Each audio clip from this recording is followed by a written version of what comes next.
You think you're in control of your day, but your attention is being pulled in 100 different directions every few minutes without you even noticing it. You check your phone just for a second.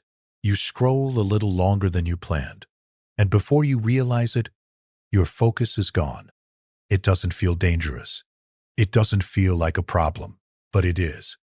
Because every time your attention gets pulled away, you lose something you don't get back. In the last video, we talked about something internal, how quickly you react, how your emotions take control before you even think. But there's something even deeper happening now, because before you lose control of your reactions, you've already lost control of your attention. And if you don't take that control back, you won't just lose focus. You'll slowly lose your time, your discipline, and your ability to direct your own life. Most people don't notice this happening. They think they're choosing what to do, but they're not. They're being pulled, guided, distracted, over and over again. Today, we're not just talking about distraction. We're going to break down what's really happening to your mind and how to take your control back before it's gone completely. Distraction today doesn't look like a problem. It looks normal. It looks like checking your phone when you wake up, watching one video, then another, then another. It looks like constant noise, messages, notifications, endless content, and none of it feels urgent. But together, it becomes something powerful. Because it takes your attention without asking for permission.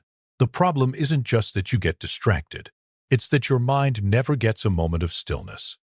You move from one stimulus to another without space to think, without space to reflect, without space to decide.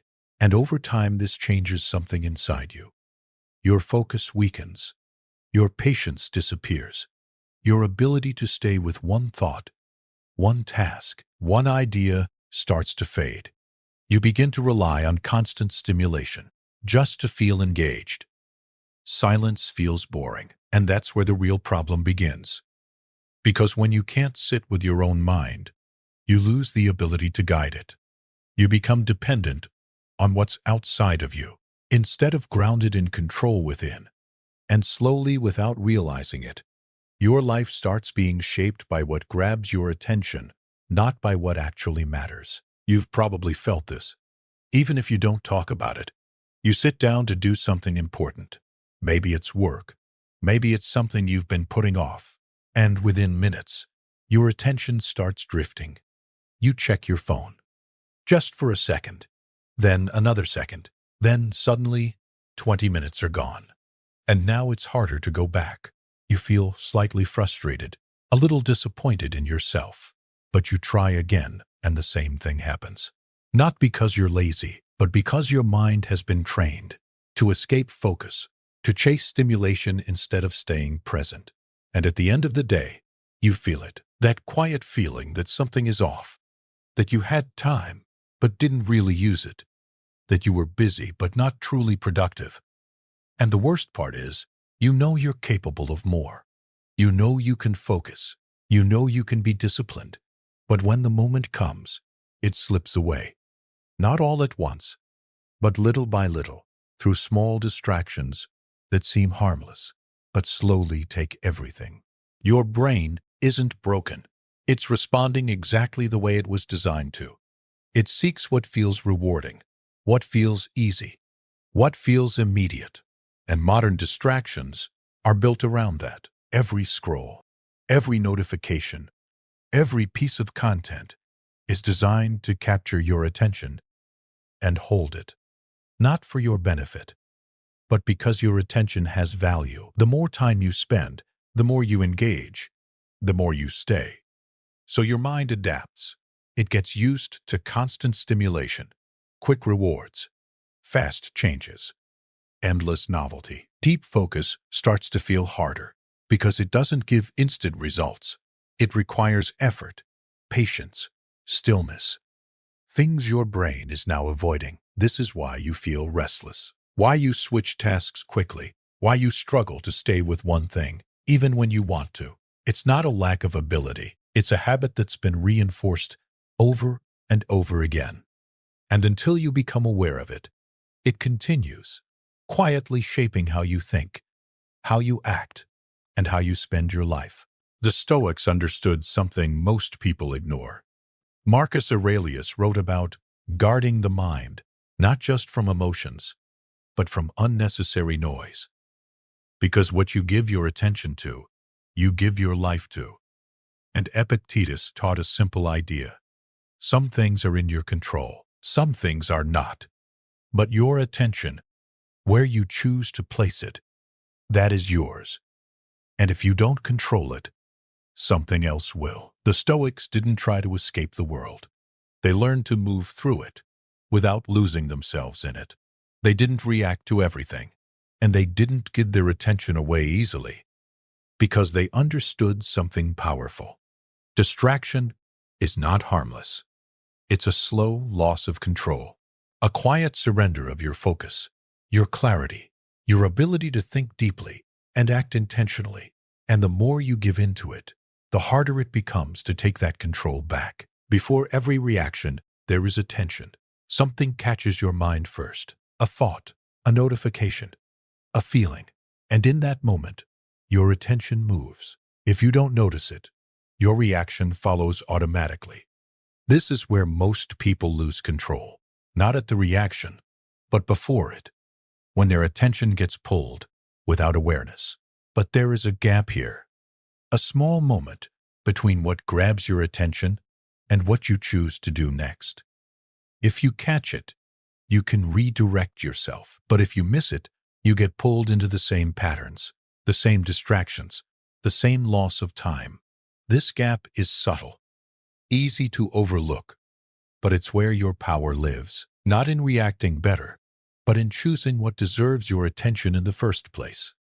Everything starts with noticing, not changing everything at once. Just noticing. When you reach for your phone, pause. When your mind starts drifting, pause. When something pulls your attention away, pause. You don't need to stop it immediately. You just need to see it clearly. Because once you see the pattern, it becomes harder to ignore.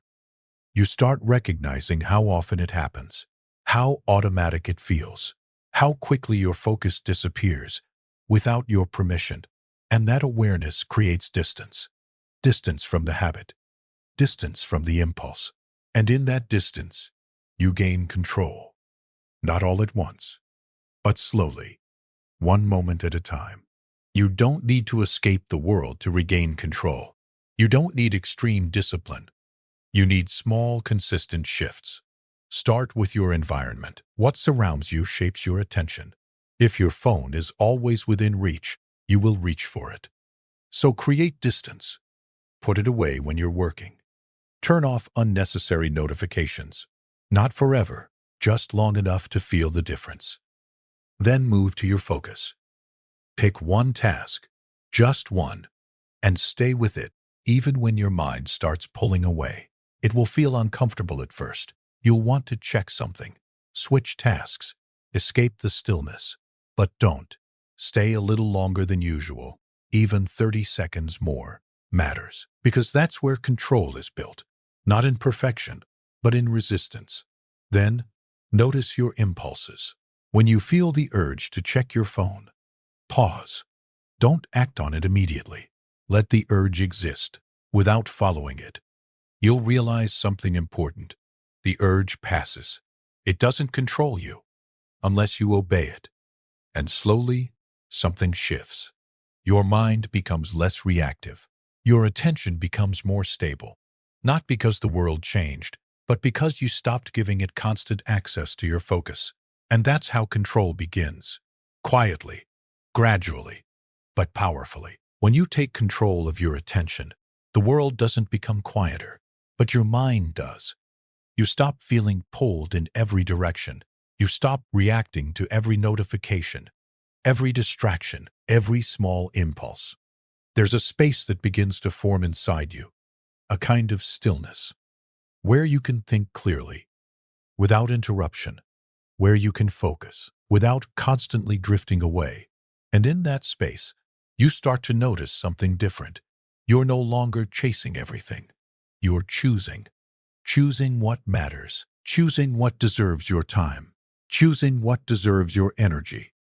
And everything else, you let it pass. Not because it disappears, but because it no longer controls you. Your work becomes deeper. Your thoughts become clearer. Your actions become more intentional. And slowly, your life starts to feel different. Not rushed, not scattered, not constantly distracted, but steady, grounded, directed. You begin to trust yourself more because you know you won't lose control so easily. You won't give your attention away without awareness. And that changes everything, because in the end, it was never about removing distractions completely. It was about becoming someone who is no longer controlled by them. The world isn't going to slow down for you. The distractions won't disappear. The noise will always be there. But your response to it, that's where your power is. Every moment you let your attention drift, you give a part of your life away. Not all at once, but slowly, quietly, over time. And most people never notice it. They move through their days reacting, scrolling, consuming, thinking they're in control when they're not. But you can change that, not by doing something extreme, but by becoming aware of what's happening in front of you and choosing differently, choosing what deserves your focus, choosing what deserves your time, choosing what deserves your energy. Because once you take control of your attention, you take control of your life. And if this made you think, even for a moment, take that as a sign to slow down, to observe more, to react less. If you found value in this, take a second to like the video, share it with someone who needs to hear this, and subscribe to Unyielding Mind for more content like this. And before you leave, tell me this honestly in the comments. Where do you lose your attention the most? And what are you willing to take back control of today?